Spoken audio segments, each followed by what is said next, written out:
You mentioned when we spoke before that sort of empathy and the human factor is really important. And we've all seen movies where it's maybe a hostage negotiation or a ransomware negotiation, and there's stress and music, and maybe you've read books about that, or there's the book by FBI profilers and that sort of thing. That part of it strikes me as something that people might think doesn't exist, because we're so detached from the reality of how all our tech works and the ones and zeros. I mean, I use this line with some regularity. The list of things that would exist if I the list of things that wouldn't exist if I was the only person left is as long as any list has ever been, and most of it's got ones and zeros involved with it. Right. Do you think that it's important to remember that? Like, tell me about that part of it.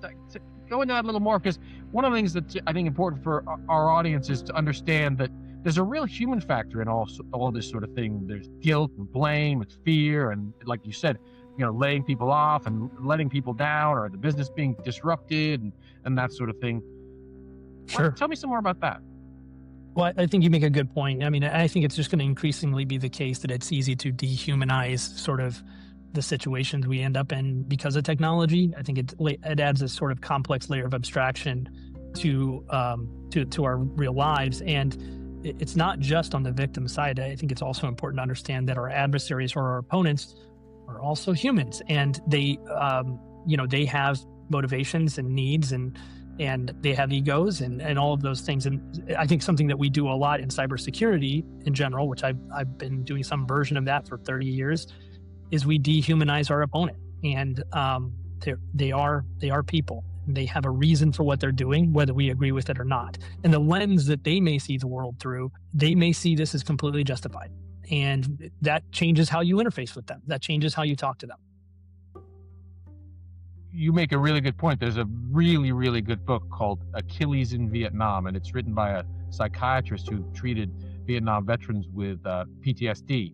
And one of the elements of the book is that dehumanizing exacerbates the chance of mental health issues following conflict, but it also makes you less likely to win, very, very simply put, because you underestimate. And that's a classic failure in any kind of conflict situation, is underestimating and not having an understanding of your enemy. It's funny, I often think of the word empathy is often viewed too softly, and empathy is really trying to put yourself in someone else's shoes so that you can appreciate where they see things. And in an adversarial situation, that creates advantage.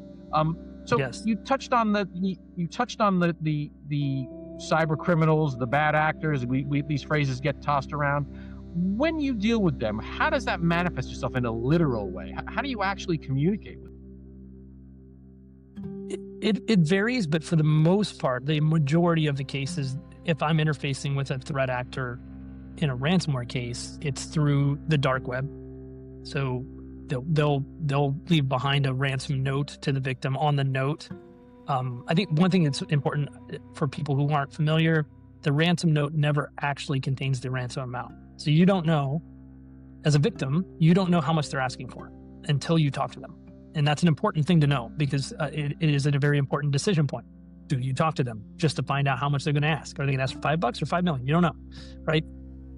But on that ransom note, they'll have very specific instructions on how to get on the dark web and how to contact them. And usually it's a dark web website, looks kind of like a normal website, except the URLs, the website address is very funky.